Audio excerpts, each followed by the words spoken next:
क्या आपका बच्चा भी ज़्यादातर उदास रहता है, सबसे अलग बैठता है, कमरे की लाइट ज़्यादातर ऑफ करके रखता है, पढ़ाई में या किसी भी काम में उसका मन नहीं लगता, खाना खाने का मन नहीं करता है, हमेशा थका हुआ रहता है और उसकी नींद जैसे कभी पूरी ही नहीं होती है। इंडिया में 13 साल से लेकर के 17 साल के बच्चे इस प्रॉब्लम से सफ़र कर रहे हैं, लेकिन हर 5 में से सिर्फ 1 बच्चे को ही वो एप्रोप्रिएट हेल्प मिल पाती है। National institute of mental health and neuro sciences की 2015 और 2016 की रिपोर्ट्स में ये चीज़ हाइलाइट भी की गई थी कि कैसे पेरेंट का अवेयरनेस जो है वो एक बहुत बड़ा बैरियर बन सकता है बच्चे की मेंटल हेल्थ कंडीशन को आइडेंटिफाई करने में।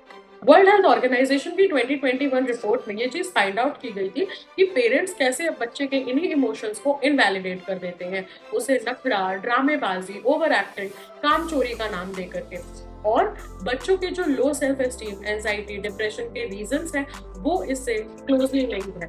अथॉरिटेटिव या डिसमिसिव पेरेंटिंग स्टाइल जो है, जिसमें हर पेरेंट को ऐसा लगता है कि इतनी सारी सुविधाएं दी तो हैं, फिर किस बात की प्रॉब्लम है। अभी छोटी सी एज में तुम्हें ये सारी प्रॉब्लम्स हो जा रही है, तो आगे बड़ी एज में प्रॉब्लम्स को कैसे डील करोगे।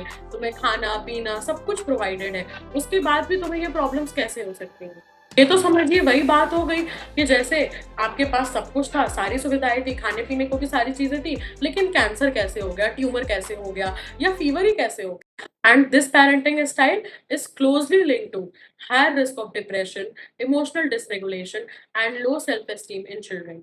पेरेंट्स का जो रिस्पॉन्स है बच्चों के इमोशंस के प्रति, वो रिस्पॉन्स बच्चे के मेंटल हेल्थ को 2.4 टाइम्स तक और वर्स कर सकता है। हमें ये समझने की ज़रूरत है कि बच्चा जब अपने एडोलेसेंट पीरियड में है या अपने अडल्टहुड में जा रहा है, ये जो लाइफ का एक ट्रांज़िशन होता है, ये सबसे ज़्यादा चैलेंजिंग और डिमांडिंग होता है, जहाँ पर बहुत सारे इमोशनल स्ट्रगल्स बच्चा फेस करता है। ऐसे सिचुएशन में बहुत लाज़मी है कि उसके ये इमोशनल स्ट्रगल्स, ये एंग्ज़ायटीज़ उसके स्लीप पे, एपेटाइट पे, उसकी फंक्शनिंग पे, हर एरियाज़ में अफ़ेक्ट करेंगी।